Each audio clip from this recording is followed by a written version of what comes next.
મારે કોઈ નહીં જોતા, મારી બા એક મને મળી જાય ને તો મારે આ દુનિયામાં કાંઈ જ નથી જોતું. મારા માતૃશ્રી છે ને એ લાગણીનો અવતાર હતો, એટલે બહુ જ લાગણી, બધાને એકદમ કાંઈ પણ કોઈનું દુઃખ જોઈ શકે નહીં, સમર્પણ ભાવ.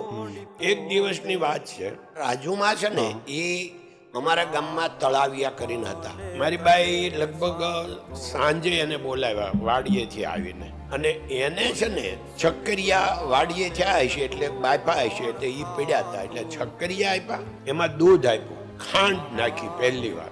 એ જે છક્કરિયા એને સોળીને દૂધમાં સોળીને ખાતા ખાંડ, અને તમને હું કહું કે આશીર્વાદનો વરસાદ વરસાવે કે તે મને હતો ખાંડ આપી.